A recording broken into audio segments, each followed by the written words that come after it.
تشریف لائے، آپ نے فرمایا فی مرتفع اصواتکم بینکم، کہ تمہاری آوازیں کیوں بلند ہوئیں، کس مسئلے میں تم ایک دوسرے پر بحث کر رہے ہو؟ تو حضرت ابو بکر اچھا تو قال قلنا یا رسول اللہ تذاکرنا الفضائل فیما بیننا، ہم فضائل پر گفتگو کر رہے تھے کہ کون افضل ہے رسول اللہ صلی اللہ علیہ وآلہ وسلم کے لیے، کون محبوب ہے؟ تو کہتے ہیں رسول اللہ صلی اللہ علیہ وآلہ وسلم نے فرمایا فلا تفضلوا احدا منکم علی ابی بکر فانہ افضلکم فی الدنیا والآخرہ، کہ ابو بکر پر کسی کو بھی تم اپنے آپ میں سے کسی کو بھی فضیلت مت دو، کیونکہ یہ تم میں سب سے زیادہ افضل ہے اس دنیا میں بھی اور آخرت میں بھی۔ تو یہ روایت جو ہے یہ حلیۃ الاولیاء کے علاوہ کہیں موجود نہیں ہے، اور اس کے جو راوی ہیں اس پر میں یہ آپ کو بتاؤں کہ آپ اگر تحقیق کریں گے تو یہ منکر روایت ہے۔ منکر روایت کا کیا مطلب ہوتا ہے؟ اس میں ایسا راوی ہے جو وضاع ہے، جھوٹا ہے، اور وہ حدیثیں گڑتا ہے۔ وہ کون سا راوی ہے اس میں نے آپ کے سامنے روات کے نام لیے، محمد بن خالد الختلی، اس کو محدثین نے منکر الحدیث کہا ہے، یعنی یہ اس کے اساتذہ تو مضبوط ہیں اس روایت کے اندر، لیکن یہ شخص ایسا ہے کہ جو منکر روایات بیان کرتا ہے۔ یہ بالکل منکر قسم کی روایت ہے کہ تم حضرت ابو بکر پر کسی کو فضیلت مت دو، حالانکہ رسول اللہ صلی اللہ علیہ وآلہ وسلم نے خود دوسرے صحابہ کو بلکہ امام علی علیہ السلام کو اپنا سب سے زیادہ محبوب قرار دیا ہے، جو کہ میں آپ کے سامنے روایات پیش کروں گا۔ تو یہ حلیۃ الاولیاء سے روایت تھی جس کا حوالہ قریشی صاحب نے تو نہیں دیا، جو میں نے آپ کے سامنے پیش کر دیا۔ ان روایات کو جب اس مسئلے کو اس طرح سے بیان کیا جاتا ہے تو میں سمجھتا ہوں کہ ہمارے ہاں لوگ پھر اس میں تحقیق نہیں کرتے ہیں، اور وہ یہی سمجھتے ہیں جی قریشی صاحب نے کہہ دیا اور یا طاہر القادری صاحب نے بیان کر دیا تو بس یہ تو اب پتھر پر لکیر ہے، لہٰذا یہ کوئی عقیدہ بن گیا ہے۔ یہاں میں آپ کو ایک بات اور بھی بتاؤں جو کہ اہم بات ہے کہ یہ کوئی عقیدے کا مسئلہ نہیں ہے کہ حضرت ابو بکر رضی اللہ تعالیٰ عنہ کی فضیلت کو ہمارے ہاں عقائد میں شامل کیا جاتا ہے کہ جناب وہ اس امت میں سب سے زیادہ افضل ہے۔ عقیدے کا مسئلہ نہیں ہے، یہ ظنیات میں سے ہے، اور بڑے بڑے علماء کرام نے اس امت کے اکابرین نے اس کو ظنیات میں شمار کیا ہے۔ ظنیات کا مطلب کیا ہے کہ جناب اگر کوئی سمجھتا ہے تو سمجھے، نہیں سمجھتا ہے تو وہ کوئی اللہ سبحانہ و تعالیٰ اسے اس بارے میں نہیں پوچھے گا۔ اور کن کن علماء نے اس کو ظنیات میں شمار کیا ہے؟ محمد معین الدین السندی رحمہ اللہ نے، جو کہ صاحب دراسات اللبیب فی الاسوۃ الحسنہ بالحبیب اس کے مصنف ہیں، انہوں نے الحجۃ الجلیہ فی رد من قطع بالافضلیہ، اس میں اہل سنت کے تمام دلائل کو ظنی کہا ہے کہ یہ ظنیات میں سے ہے، یہ کوئی قطعی مسئلہ نہیں ہے، اور اس کو اگر ہم ظنیات میں شمار نہیں کرتے، خرابی اس سے یہ لازم آتی ہے کہ زید بن علی علیہ السلام، امام زید جو ہیں، ان کو پھر آپ کو بدعتی کہنا پڑے گا، ان کو آپ کو اہل سنت سے خارج بلکہ معاذ اللہ ان پہ گمراہی کا فتویٰ آپ جاری کرنا پڑے گا۔ اس کی وجہ یہ ہے کہ وہ اپنے دادا امام علی علیہ السلام کو اس امت میں سب سے افضل قرار دیتے ہیں۔ یہ زیدیہ کا مسلک ہے، اور زیدیہ یعنی امام زید علیہ السلام سے اگر آپ یہ کہتے ہیں کہ جناب یہ قطعی مسئلہ ہے اور اس کا انکار وہ گمراہی ہے، تو پھر امام زید علیہ السلام کو آپ کہاں رکھیں گے؟ وہ تو امام علی پر کسی کو فضیلت نہیں دیتے ہیں۔ اسی طرح سے علامہ شریف علوی بن احمد بن حسن الامام عبداللہ ابن علوی الحداد الحسینی الحضرمی الشافعی نے ایک رسالہ لکھا ہے، احسن القول والخطاب فی بیان افضلیت الاصحاب، اس میں کہا ہے کہ یہ مسئلہ ظنی ہے۔ اسی طرح الحافظ الامام السید احمد بن صدیق الغماری رحمہ اللہ، جو کہ علماء غماریہ میں ایک بڑا نام ہے، احمد بن صدیق رحمہ اللہ، انہوں نے البرہان الجلی فی تحقیق انتساب الصوفیہ الی علی میں اس پر تفصیل سے کلام کیا ہے اور کہا ہے کہ جناب یہ ایک اختلافی مسئلہ ہے، اور اجماع کا جن لوگوں نے کہا ہے تو یہ ایک باطل اور من گڑت بات ہے۔ اسی طرح امام باقلانی، امام الحرمین، امام غزالی، امام الآمدی، امام سعد الدین التفتازانی، سید شریف الجرجانی، قرطبی، علامہ قرطبی، علامہ مازوری، ان تمام کے نزدیک یہ مسئلہ کیا ہے؟ ظنی ہے۔ یہ کوئی نہ کہے آج کے بعد کہ جناب یہ قطعی ہے، اہل سنت کے ہاں اجماع ہے قطعیات میں سے، یہ جو زور دے کر بات کرتے ہیں نا اور منہ سے تھوک اور جھاگ پھینکتے ہوئے جو خطیب اور واعظین شعلہ بیانی سے کام لیتے ہیں، تو ان کی باتیں سننے کے قابل نہیں ہیں۔ علماء اہل سنت نے اس کو ذنی کہا ہے، علماء اہل سنت جو آج سے صدیوں پہلے گزر گئے، اور یہ آج کے ہمارے ہاں خطیب اور ٹک ٹاکر قسم کے مولوی وہ اس مسئلے کو ایسے بیان کر رہے ہوتے ہیں جیسے کہ یہ بس قطعی ہے اور اس سے کسی طرح سے انکار نہیں کیا جا سکتا، اور اگر کوئی افضلیت کا قائل ہے تو جناب وہ روافض میں شامل ہو گیا اور وہ اہل سنت سے نکل گیا۔ ان کے پاس یہ اتھارٹی موجود ہوتی ہے کہ بس ہر کسی کو اہل سنت سے نکالتے رہتے ہیں، کہ جناب یہ تفضیلی ہے۔ تفضیلی کیا چیز ہوتی ہے بھائی؟ یہ اگر تفضیلی آپ دوسرے کے اوپر تہمت لگاتے ہیں تو خود آپ بھی تو تفضیلی ہیں، حضرت ابوبکر کو تفضیل دیتے ہیں تو آپ تفضیلی نہیں ہوئے۔ آپ کے پاس کون سی نص موجود ہے قرآن مجید سے؟ آپ کے پاس بھی تو اس حلیت الاولیاء کی عبارت کے علاوہ تو آپ، اور وہ بھی موضوع روایت، اس کے علاوہ تو کوئی اور آپ کے پاس موجود نہیں ہے۔ کوئی دلیل اگر آپ کے پاس ہے تو اس کو پیش کیجئے۔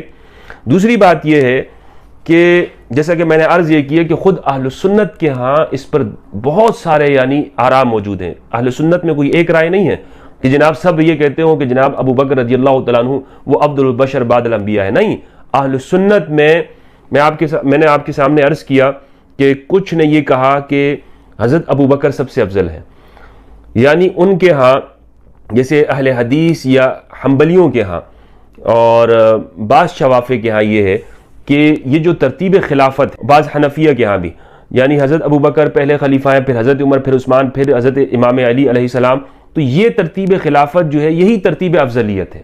تو جس طرح پہلا نمبر حضرت ابو بکر کا خلافت میں ہے، اسی طرح رسول اللہ کے بعد افضل ہونے میں بھی ان کا پہلا نمبر ہے، پھر حضرت عمر، پھر عثمان اور پھر امام علی علیہ السلام۔ لیکن اس ترتیب پر بھی اعتراضات بنتے ہیں، وہ میں آپ کے سامنے پیش کروں گا۔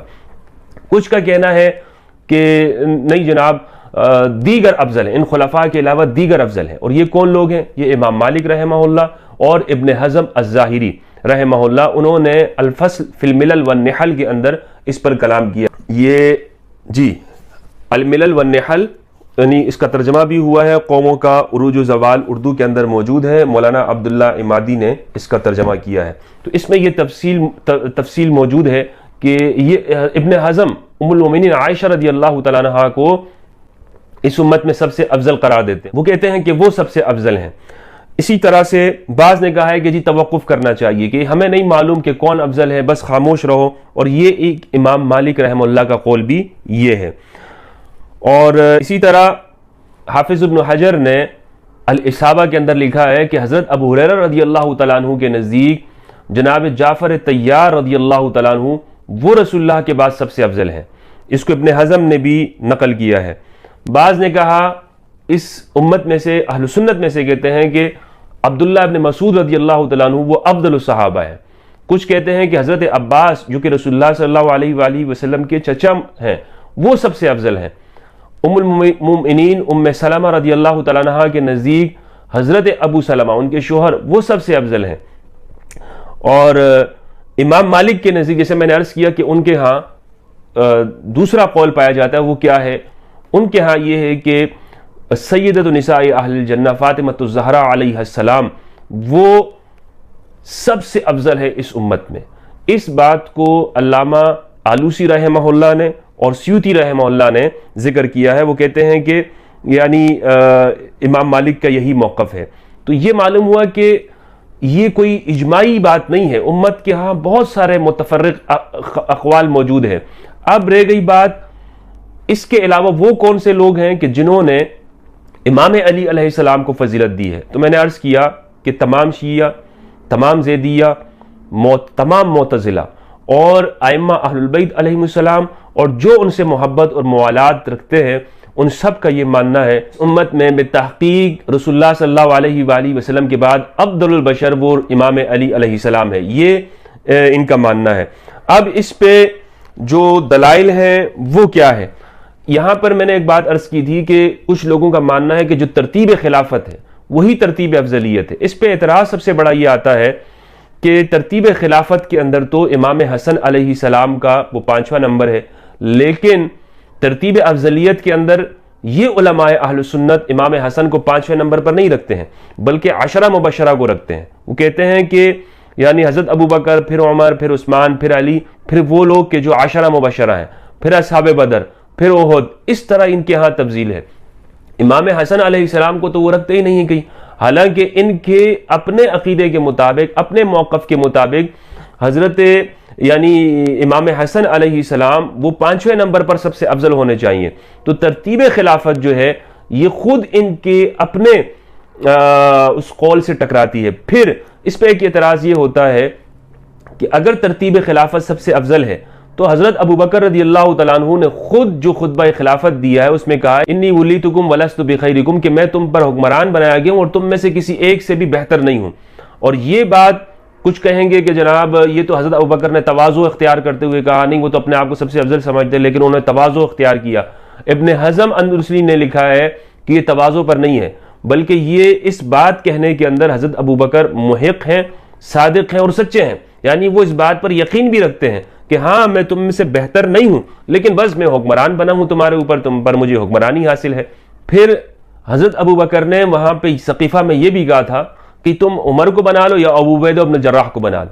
اگر حضرت ابوبکر رضی اللہ تعالیٰ عنہ اپنے آپ کو امت میں سب سے افضل سمجھتے اور یہ ترتیب خلافت کے اعتبار سے، تو پھر تو ابو عبیدہ بن جراح تیسرے نمبر پر افضل ہونے چاہیے، لیکن وہ یہ ہمارے اہل سنت اس طور پر نہیں مانتے۔ حضرت عمر نے خود اس بات کا ذکر کیا تھا کہ میں ابو عبیدہ بن جراح کو بناؤں یا معاذ بن جبل کو بناؤں اپنے بعد خلیفہ، یا خالد بن ولید، ان کے بارے میں بھی اقوال آتے ہیں۔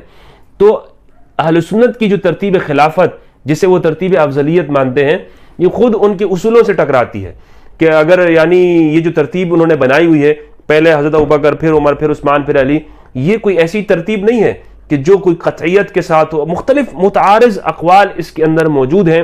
لہٰذا جتنی ہم اس کی تفصیل میں جائیں گے ہمیں یہی معلوم ہوتا جائے گا کہ یہ ضنی مسئلہ ہے، کوئی قطعی نہیں ہے، کسی طرح سے اس پر کوئی دلیل موجود نہیں ہے قطعی ہونے کی۔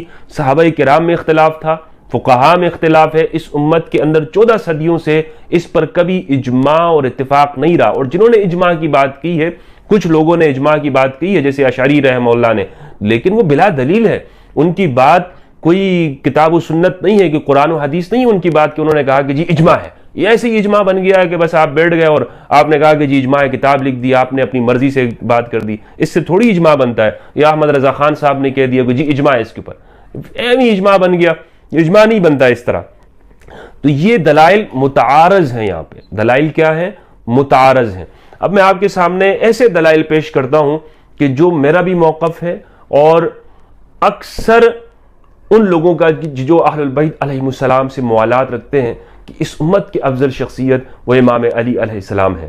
پہلے میں آپ کے سامنے اس موقف کے اوپر دلائل پیش کرتا ہوں احادیث سے کہ امام علی علیہ السلام افضل ہیں اس امت کے اندر۔ سب سے پہلی جو ہماری دلیل ہے وہ قرآن مجید کی آیت ہے، آیت مباہلہ۔ آپ سب کو یاد ہوگی کہ رسول اللہ صلی اللہ علیہ وآلہ وسلم نے آیت مباہلہ کی مصداق کے اندر امام علی کو، امام حسن و حسین اور سیدہ فاطمہ الزہرا علیہ السلام علیہم السلام، ان سب کو مباہلہ کے لیے رسول اللہ صلی اللہ علیہ وآلہ وسلم ساتھ لے کے گئے، اور یہ قرآن مجید کی جو تفسیر ہے وہ احادیث، صحیح احادیث سے ثابت ہے۔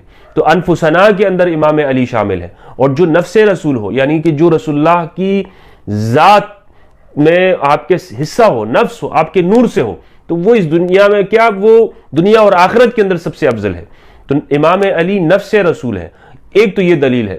دوسری وہ متواتر روایات ہیں کہ جن کا انکار نہیں کیا جا سکتا۔ متواتر کا مطلب یہ ہوتا ہے کہ ایک جم غفیر نے اس کو روایت کیا ہر دور کے اندر، اور اس کا انکار کرنے والا ایک متعند اور ضدی قسم کا انسان ہو سکتا ہے۔ جیسے آج ہم یہ کہیں کہ دن کے وقت میں سورج چڑھا ہوا ہے اور کوئی کہے کہ جناب یہ تو سورج موجود نہیں ہے، کوئی اندھا یہ اس سے انکار کر سکتا ہے، یا کوئی کہے کہ جی دنیا کے نقشے پر پاکستان موجود نہیں ہے، یہ پاگل یہ آدمی کہہ سکتا ہے۔ تو یہ متواتر ہے۔ اس میں سے پہلی روایت کیا ہے؟ وہ حدیث الغدیر یا حدیث الثقلین۔ رسول اللہ صلی اللہ علیہ وآلہ وسلم نے امام علی کے لیے فرمایا من کنت مولا فہذا علی مولا اللہم والی من والا وعاد من عادا، کہ امام علی کو سب کا مولا قرار دیا، سب کا مولا۔ اب اس میں کوئی یہ نہ کہے کہ جناب مولا کا معنی کیا ہے، آپ زیادہ نہیں جانتے ہیں رسول اللہ سے۔ رسول اللہ نے جو مولا فرما دیا تو سب کا مولا فرما دیا، سب کے مولا آقا امام علی علیہ السلام ہے، تو سب کے مولا جب قرار دے دیا تو سب سے افضل بھی ہو گئے۔ اسی طرح حدیث الثقلین، اہل البیت علیہ السلام، امام علی علیہ السلام وہ شامل ہیں، وہ حصہ ہیں اصحاب قصہ، حدیث القصہ، جو ام المؤمنین عائشہ سے اور ام المؤمنین ام سلمہ سے مروی ہے۔ اصحاب قصہ کے اندر امام علی علیہ السلام ہے، یعنی کسی اور کے لیے یہ فضیلت ثابت نہیں ہے۔ اسی طرح حدیث الطیر، رسول اللہ صلی اللہ علیہ وآلہ وسلم سے یہ متواتر ثابت ہے، اور اس روایت کو نقل کرنے میں انس بن مالک، امام علی، ابن عباس، جابر بن عبداللہ، ابو رافع، یعلا بن مرہ اور سفینہ رضی اللہ تعالی عنہم، ان سب سے یہ روایت متواتر درجے میں ثابت ہے۔ حدیث الطیر اس کو کہتے ہیں۔ حدیث کے کیا الفاظ ہیں کہ رسول اللہ صلی اللہ علیہ وآلہ وسلم کے پاس ایک مرتبہ بھنا ہوا پرندہ پیش کیا گیا کہ آپ اس کو تناول فرمائیں، آپ اس کو کھائیں، تو آپ نے جب آپ کے سامنے رکھا گیا تو آپ نے یہ دعا کی، اللہم ائتنی بأحب خلقک الیک یأکل معی من ھذا الطائر فجاءہ علی۔ آپ نے فرمایا پروردگار تو میرے پاس اس وقت میں اس شخص کو لے آ کہ جو تیری مخلوق میں سے تجھے سب سے زیادہ پسندیدہ ہو، اے اللہ تجھے جو سب سے زیادہ پسندیدہ ہے اسے میرے پاس یہاں لے آ اس وقت میں، تاکہ وہ میرے ساتھ اس پرندے کو بھنے ہوئے گوشت کو کھائے۔ فجاءہ علی، تو اسی اثناء میں امام علی علیہ السلام نبی صلی اللہ علیہ وآلہ وسلم کے پاس آ گئے۔ یہ حدیث متواتر ہے، اس کا انکار نہیں کیا جا سکتا، حدیث الطیر کے نام سے۔ تو امام علی کو رسول اللہ صلی اللہ علیہ وآلہ وسلم نے فرمایا کہ جو اللہ کے ہاں جس کا مرتبہ جو سب سے زیادہ اللہ کو محبوب ہے وہ کون ہے؟ وہ امام علی ہے۔ اس روایت کی جو مصداق ہے وہ بخاری اور مسلم کے اندر بھی موجود ہے۔ باب جیسے خیبر کے موقع پر رسول اللہ نے فرمایا کہ میں کل اس شخص کو بھیجوں گا کہ جس سے اللہ اور اس کا رسول محبت کرتا ہے، اور جو اللہ اور اس کے رسول سے محبت کرتا ہے۔ تو اللہ اور اس کا رسول کس سے محبت کرتا ہے؟ وہ علی سے محبت کرتے ہیں، تو لہٰذا وہ کیا ہوئے؟ اللہ کے سب سے محبوب ہوئے۔ ایک حدیث یعنی حدیث الطیر کے مصداق میں نے آپ کو بتا دیا۔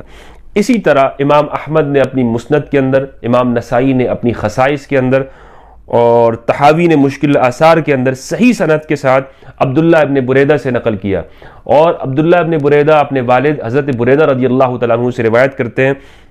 ایک طویل حدیث ہے، اس کا میں ٹکڑا آپ کے سامنے رکھتا ہوں۔ انہوں نے فرمایا کہ فما کان احد بعد رسول اللہ احب الی من علی، وہ اپنے بارے میں کہتے ہیں حضرت بریدہ کہ رسول اللہ کے بعد اس دنیا کے اندر مجھے علی سے بڑھ کر کوئی شخص محبوب نہیں ہے۔ تو حضرت بریدہ کا مسلک کیا ہے کہ رسول اللہ کے بعد ہمارے لیے سب سے افضل کون ہے؟ وہ امام علی علیہ السلام ہے۔ تو ایک صحابی کا یعنی انہوں نے خود اپنے الفاظ میں یہ ارشاد فرما دیا۔ اسی طرح حضرت ابو ذر غفاری رضی اللہ تعالیٰ عنہ سے حدیث ہے۔ ابو ذر غفاری ایک مرتبہ مسجد کے اندر بیٹھے ہوئے تھے، اور آپ کے سامنے امام علی علیہ السلام وہ نماز پڑھ رہے تھے۔ تو ایک شخص آیا، اس نے کہا کہ اے ابو ذر، آپ مجھے ایسے شخص کے بارے میں بتائیے کہ جو آپ کو سب سے زیادہ محبوب ہو، کیونکہ جو شخص آپ کو سب سے زیادہ محبوب ہوگا تو میں سمجھ جاؤں گا کہ وہ رسول اللہ کو بھی سب سے زیادہ محبوب ہوگا۔ تو حضرت ابو ذر غفاری رضی اللہ تعالیٰ عنہ نے کہا کہ ای ورب الکعبہ، بخدا کعبہ کے رب کی قسم کہ رسول اللہ صلی اللہ علیہ وآلہ ان احبہم الی احبہم الی رسول اللہ، کہ مجھے رسول اللہ کے صحابہ میں سب سے زیادہ جو شخص محبوب ہوگا وہ وہی شخص ہے کہ جو رسول اللہ کو محبوب تھا، وہ وہی شخص ہے کہ جو رسول اللہ کو محبوب تھا۔ واشار بیدہ الی علی، اور یہ بات کہتے ہوئے حضرت ابو ذر غفاری رضی اللہ تعالیٰ عنہ نے امام علی علیہ السلام کی طرف اشارہ کیا اور فرمایا کہ یہ وہ شخص ہے کہ جو مجھے محبوب ہے۔ کیوں؟ اس لیے کہ یہ رسول اللہ کو سب سے زیادہ محبوب ہے۔ تو امام علی علیہ السلام وہ کیا ہیں؟ صحابہ کی تصریحات سے، احادیث سے بھی ہمارے سامنے معلوم ہوا کہ امام علی اللہ کے سب سے زیادہ محبوب ہیں، رسول اللہ کے سب سے زیادہ محبوب ہیں، ابو ذر غفاری کے سب سے زیادہ محبوب ہیں۔ حضرت بریدہ فرماتے ہیں کہ میں ان سے سب سے زیادہ ان سے ہی محبت کرتا ہوں رسول اللہ کے بعد۔ تو اگر امام علی کے بارے میں کوئی شخص کہتا ہے کہ وہ افضل البشر ہیں، اور تو اس سے کوئی یعنی اس کو ہم اس پہ اپنی پیشانی کو جو ہے نا وہ نہیں کرنا چاہیے، یعنی چبجبی نہیں ہونا چاہیے، اور اس کو اہل سنت سے نکال دینا یا اس پہ اعتراض کرنا، گمراہی کے فتوے لگانا، یہ انتہائی درجے کی حماقت اور جہالت ہے۔ اور یہ بات کرنا کہ جناب دوسرے شخص کے اوپر اجماع ہے، فضیلت ہے، اور اس پر کوئی شخص یعنی افضل نہیں ہے، یہ بھی تحقیق سے دور بات ہے۔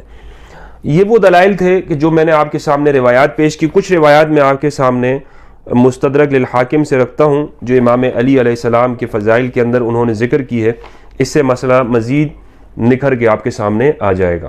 مستدرک للحاکم کے اندر 4575 حدیث ہے، یہ بھی طویل حدیث ہے۔ عامر بن سعد سے روایت ہے، وہ کہتے ہیں کہ معاویہ نے سعد بن ابی وقاص سے کہا کہ تم علی بن ابی طالب کو گالیاں کیوں نہیں دیتے ہو؟ تو انہوں نے پھر جوابات عرض کیے کہ 3 وجوہات ہیں کہ جس کی وجہ سے میں امام علی کو گالیاں نہیں دیتا ہوں، کہ اگر ان میں سے ایک بھی میرے لیے ہوتی تو وہ میرے لیے دنیا کے اندر سرخ اونٹوں سے زیادہ قیمتی ہوتی۔ اس میں سعد بن ابی وقاص نے کہا کہ ایک وجہ یہ ہے کہ جس وجہ سے میں امام علی کو گالیاں نہیں دیتا ہوں وہ یہ ہے کہ رسول اللہ نے امام علی سے کہا الا ترضى ان تكون مني بمنزلة هارون من موسى الا انه لا نبوة بعدي، کہ اے علی تم اس بات پر راضی نہیں ہو کہ تمہارا درجہ میرے ساتھ اس طرح ہو کہ جس طرح ہارون کا موسیٰ کے ساتھ تھا، مگر یہ کہ میرے بعد کوئی نبی نہیں ہے۔ یہ جو روایت ہے یہ حدیث الوصیہ بھی اسے آپ کہہ سکتے ہیں، اس ٹکڑے کو، اور یہ صحیح مسلم کے اندر بھی موجود ہے، یہ الفاظ یہ موجود ہیں صحیح کے اندر۔ اور امام حاکم نے کہا ھذا حدیث صحیح علی شرط الشیخین ولم یخرجاه بهذه السیاق وقد اتفقا جمیعا علی اخراج حدیث المواخات و حدیث الرایا، اور یہ صحیح مسلم کے اندر موجود ہے جو میں نے آپ کے سامنے عرض کیا، یہ الا ترضى ان تكون منی بمنزلة ہارون من موسیٰ، یہ حدیث پوری وہاں صحیح مسلم کے اندر موجود ہے۔ اس سے کیا معلوم ہوا کہ موسیٰ علیہ السلام کے بعد جو افضل ہیں وہ کون ہیں؟ ہارون علیہ السلام۔ چاہے اس سے خلافت ثابت ہوتی ہو یا نہ ہوتی، ہمارے اہل سنت کہیں گے کہ جی اس سے خلافت تو ثابت نہیں ہوتی، میں خلافت کی ثبوت پہ بات نہیں کر رہا ہوں، لیکن موسیٰ کے بعد افضل تو ہارون علیہ السلام ہے نا، ان کی امت کے اندر بالاتفاق افضل ہے، اس میں تو کوئی شک نہیں ہے۔ تو اسی طرح رسول اللہ کے بعد افضل شخص کون ہوئے؟ وہ امام علی علیہ السلام ہوئے۔ اس سے زیادہ صراحتاً اور صریح دلیل، واضح دلیل اور ہمارے لیے کیا چیز چاہیے؟ اب اگر کسی کی آنکھوں کے اوپر پردہ نہ ہو، تعصب نہ ہو اور سنیت کا ٹھیکہ نہ ہو تو پھر تو وہ سمجھ جائے گا، اور اگر وہ نہیں واقعی ٹھیکیدار ہے تو پھر تو نہیں سمجھے گا۔ کانٹریکٹر حضرات تو اسی چیز کو سمجھتے ہیں کہ جو ان کے دماغ میں ایک بات بیٹھ جاتی ہے۔ اسی طرح 4576 پر حدیث ثقلین ذکر ہے، اس سے بھی ہم استدلال کر سکتے ہیں، اور استدلال موجود ہے اس کے اندر۔ حدیث نمبر 4633 ہے کہ رسول اللہ صلی اللہ علیہ وآلہ وسلم کے وارث امام علی علیہ السلام ہیں۔ ابو اسحاق کہتے ہیں قال سألت قسم ابن العباس، میں نے قسم ابن العباس سے پوچھا کیف ورث علی رسول اللہ صلی اللہ علیہ وآلہ وسلم دونکم، قال لأنه كان اولنا به لحوقا واشدنا به لزوقا، فرمایا کہ قسم ابن عباس سے وہ پوچھا انہوں نے کہ تم لوگوں کے ہوتے ہوئے یہ کیسے ہوا کہ رسول اللہ صلی اللہ علیہ وآلہ وسلم نے امام علی کو وارث قرار دے دیا اور تمہیں چھوڑ دیا؟ تو انہوں نے کہا کہ اس لیے کہ امام علی ہم سب سے زیادہ رسول اللہ صلی اللہ علیہ وآلہ وسلم کے ساتھ رہے ہیں۔ تو رسول اللہ کے وارث کون ہیں؟ رسول اللہ کے وارث وہ امام علی علیہ السلام ہے۔ اب اس پر آگے امام حاکم نے ایک محمد بن صالح الہاشمی کا ایک اثر پیش کیا ہے، وہ کہتے ہیں کہ میں نے ابو عمر القاضی کو سنا، وہ کہتے تھے کہ اسماعیل بن اسحاق القاضی کو سنا، وہ کہتے تھے، اور جب ان کے سامنے قسم کا قول ذکر کیا گیا تو انہوں نے کہا کہ یہاں سے وراثت سے مراد جو ہے وہ علم کی وراثت ہے۔ ہم اگر اس کو علم کی وراثت بھی مان لیں، مال کی وراثت نہ بھی مانیں، تو سب سے بڑے عالم ہوئے نا رسول اللہ کے بعد امام علی علیہ السلام، اور علم اس سے بڑی اور فضیلت کیا ہو سکتی ہے؟ لہٰذا جو لوگ یہ کہتے ہیں کہ جناب دوسرا کوئی صحابی وہ افضل ہے اور وہ سب سے بڑا عالم بھی ہے اور وہ ہم میں سب سے بڑے عالم ہے، تو یہ دعویٰ بھی خود بخود باطل ہو گیا۔ سب سے بڑے عالم، چونکہ علم کی وراثت اگر ہم امام علی کو مان لیتے ہیں رسول اللہ صلی اللہ علیہ وآلہ وسلم، تو رسول اللہ کے جو علم میں وارث ہیں وہ سب سے افضل ہوئے اس اعتبار سے بھی۔ اسی طرح منہال ابن عمر نے عباد ابن عبداللہ الاسدی سے نقل کیا، انہوں نے امام علی علیہ السلام سے، وہ فرماتے ہیں انما انت منذر ولکل قوم ہاد، قال علی رسول اللہ صلی اللہ علیہ وآلہ وسلم المنذر وانا الہادی، ھذا حدیث صحیح الاسناد ولم یخرجہ۔ عباد ابن عبداللہ الاسدی سے مروی ہے، وہ کہتے ہیں کہ انہوں نے یہ آیت پڑھی انما انت منذر ولکل قوم ہاد، کہ آپ تو صرف ڈر سنانے والے اور ہر قوم کے لیے ایک ہادی اور رہنما ہوتا ہے۔ تو امام علی نے فرمایا کہ رسول اللہ صلی اللہ علیہ وآلہ وسلم المنذر ہیں، اور ہادی کون ہے؟ وہ میں ہوں۔ ہادی کون ہے؟ وہ میں ہوں، یعنی رسول اللہ کے پیغام کو آگے پہنچانے والا۔ اور مستدرک للحاکم کے اندر یہ ہے کہ امام علی کے لیے رسول اللہ نے فرمایا کہ تم میری امت کے لیے بیان کرنے والے ہو، جس طرح کہ حدیث الثقلین میں کتاب اللہ ہے اور اطرت ہے، اہل البیت علیہ السلام ہے، تو اہل البیت کیا ہے؟ وہ اس کتاب اللہ کی تفسیر کرنے والے ہیں، اس کو بیان کرنے والے ہیں، اس کو کیا کرنے والے ہیں؟ بیان کرنے والے ہیں۔ یہاں ایک اور حدیث ہے، وہ میں آپ کے سامنے پیش کرتا ہوں، 4648 نمبر۔ اچھا، یہ پچھلی جو حدیث ہے یہ 4664 ہے، اور یہ حدیث جو میں آپ کے سامنے پڑھ رہا ہوں یہ 4648 ہے۔ اخبرنی احمد بن عثمان بن یحییٰ، سند ہے حدثنا عوف بن ابی عثمان النہدی قال قال رجل لسلمان، ایک شخص نے سلمان رضی اللہ تعالیٰ عنہ سے کہا، ما اشد حبک لعلی، تم علی سے اتنی محبت، اتنی شدید محبت کیوں رکھتے ہو؟ تو انہوں نے کہا، قال سمعت رسول اللہ صلی اللہ علیہ وآلہ وسلم یقول، میں نے رسول اللہ کو یہ ارشاد فرماتے ہوئے سنا، من احب علی فقد احبنی، جس نے علی سے محبت کی اس نے مجھ سے محبت کی، ومن ابغض علی فقد ابغضنی، اور جس نے علی سے بغض رکھا اس نے مجھ سے بغض رکھا، جس نے علی سے بغض رکھا اس نے مجھ سے بغض رکھا۔ تو یہ بہرحال ان روایات سے امام علی علیہ السلام کے جو فضائل ہیں، جو آپ کا محبوب ہونا رسول اللہ صلی اللہ علیہ وآلہ وسلم کو یہ معلوم ہوا۔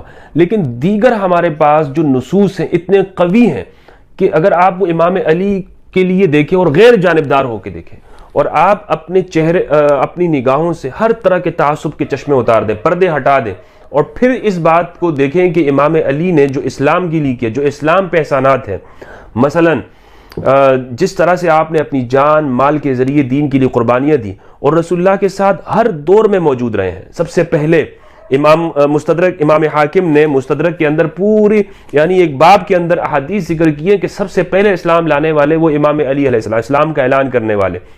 اسی طرح رسول اللہ صلی اللہ علیہ وآلہ وسلم کا مشکل میں ساتھ دینے والے، اور شیب ابی طالب کی گھڑی میں آپ کے ساتھ رہنے والے۔ دیگر تو حبشہ کی طرف ہجرت کر گئے، خود حضرت ابو بکر رضی اللہ تعالیٰ عنہ بھی انہوں نے ارادہ کیا تھا حبشہ کی طرف جانے کا، لیکن پھر ابن الدغنہ کے پاس وہ آ کے وہ ٹھہر گئے، انہوں نے گھر میں ایک مسجد بنا لی رضی اللہ تعالیٰ عنہ۔ بخاری کے اندر یہ واقعہ موجود ہے۔ تو سب یعنی وہ رسول اللہ کے ساتھ کوئی موجود نہیں تھا وہاں پر۔ جو شیب ابی طالب ہے وہاں پر کون ہے؟ 3 سال تک بھوک پیاس کی حالت میں تکالیف کس نے ساتھ برداشت کی؟ وہ امام علی علیہ السلام ہے۔ پھر دعوت ذو العشیرہ کے اندر جو اعلان ہے، سب سے پہلے جو رسول اللہ کے لیے کہنے والا کہ میں آپ کا ساتھ اور مددگار ہوں گا، وہ کون ہے؟ وہ امام علی ہیں۔ اور رسول اللہ نے جن کا ہاتھ بلند کر کے کہا کہ جس کا میں مولا ہوں اس کا علی مولا ہے، اور اے اللہ اس کی مدد فرما کہ جو علی کی مدد کرتا ہے، جو علی کا ساتھ دیتا ہے، اور اس کو دشمن رکھ کے جو علی کو دشمن رکھتا ہے، وہ علی کے لیے کا۔ علی وہ سب سے پہلے ہیں کہ جنہوں نے اپنی جان کو اللہ کے رسول کے لیے بیچ دیا، اللہ کے لیے سودا کر لیا۔ ان اللہ اشتری من المؤمنین انفسهم واموالهم بان لهم الجنہ، اور اپنے آپ کو ہجرت کی شب میں وہاں پہ سلا دیا۔ علی ہیں کہ جن کے لیے حدیث الطیر ہے، حدیث الولایہ ہے، حدیث الغدیر ہے، اور علی ہی وہ شخص ہیں کہ جو ہر موقع پر رسول اللہ کے لیے اپنے آپ کو فدا کرنے والے ہیں، جنگوں کے اندر سامنے آنے والے ہیں، کسی جنگ میں نہیں بھاگے، کسی جنگ میں پیچھے نہیں ہٹے، ہر طرح سے قربانیاں اسلام کے لیے دی۔ علی ہی وہ ہیں کہ جس کے پاس رسول اللہ کی سب سے قیمتی آپ کا بدعہ وہ فاطمہ الزہرا علیہ السلام وہ آپ کے نکاح میں ہے اور آپ کے پاس موجود ہیں۔ بلکہ یہ اس امام علی کے سب سے افضل ہونے کی دلیل ہے کہ باقی صحابہ نے اس بات کا مطالبہ بھی کیا تھا، جیسے حضرت ابوبکر حضرت عمر رضی اللہ عنہما نے کہ رشتہ بھی طلب کیا تھا، اور حضرت ابوبکر اور حضرت عمر کو رشتہ دینے سے انکار کر دیا تھا رسول اللہ صلی اللہ علیہ وآلہ وسلم نے۔ تو اس سے یہ بھی دلائل ہیں فضائل کے۔ تو لہٰذا میں اس پر یہ کہنا چاہوں گا کہ اتنی شدت نہ کریں کہ آپ اپنا ایک موقف بیان کرتے ہیں اور وہ کہتے ہیں کہ جناب موضوع اور من گھڑت روایات کے ذریعے سے پھر کہتے ہیں آپ اس کو مانیں، ورنہ تو اس طرح روایات موجود ہیں جیسے خطیب نے نقل کیا یا ابن عساکر دمشقی نے نقل کیا ہے، اور مستدرک کے اندر بھی یہ موجود ہے، لیکن مستدرک کے اندر دوسرے الفاظ کے ساتھ ہے۔ خطیب نے یا ابن عساکر نے جو نقل کیا ہے وہ کیا ہے؟ علی خیر البشر من ابا فقط کفر، علی خیر البشر ہے، جس نے انکار کیا اس نے کفر کیا۔ علماء نے محدثین نے ہمارے ہاں ذہبی وغیرہ نے اس پہ موضوع کا حکم لگایا کہ یہ من گڑت ہے، اور میں بھی یہ کہتا ہوں کہ یہ روایت من گڑت نہیں تو موضوع نہیں تو ضعیف تو ہے بہرحال، لیکن وہ ہمارے علماء نے جو اس کو موضوع کہا ہے تو وہ اس لیے کہ اس میں شیعہ راوی ہیں۔ تو یہ بھی میں نے اس پہ پہلے گفتگو کی ہے کہ علماء صرف شیعہ ہونے کی وجہ سے جو موضوع کہتے ہیں، تو بعض اوقات میں سمجھتا ہوں کہ یہ سب سے زیادہ صحیح ہوگی، کیونکہ یہ جو جرح ہے یہ فرقہ وارانہ ہے، یعنی یہ کوئی تحقیق کی بنیاد پہ نہیں، صرف اس لیے کہ جی شیعہ راوی ہے، تو شیعہ راوی ہے تو اس میں ایسی کیا قباحت ہو گئی۔ لیکن مستدرک کے اندر بہرحال یہ بات موجود ہے کہ رسول اللہ صلی اللہ علیہ وآلہ وسلم نے یہ فرمایا کہ سید النساء اہل الجنہ فاطمہ سے فرمایا کہ اللہ سبحانہ و تعالیٰ نے دنیا میں دو لوگوں کو چن لیا ہے، پسند کر لیا، ایک تو تمہارے والد ابو کا اور دوسرے بعلو کا، دوسرے تمہارے شوہر ہیں۔ تو یہ اتنی قوی درجے کی روایت ہے کہ یعنی اس میں آپ اگر غور کریں تو معلوم ہوگا کہ اللہ کے رسول ہیں اور دوسرا امام علی علیہ السلام ہے۔ تو لہٰذا آج کی اس گفتگو کا ہمارا جو خلاصہ ہے وہ یہ ہے کہ یہ مسئلہ کوئی قطعی نہیں ہے، اس پر اتنی شدت نہیں کرنا چاہیے، اور جو لوگ امام علی کو فضیلت دیتے ہیں ان کی گمراہی اور تفسیق اور تضلیل کر کے اس امت کے اندر فتنے اور فرقے نہ بڑھائے جائیں اور نہ پھیلائے جائیں۔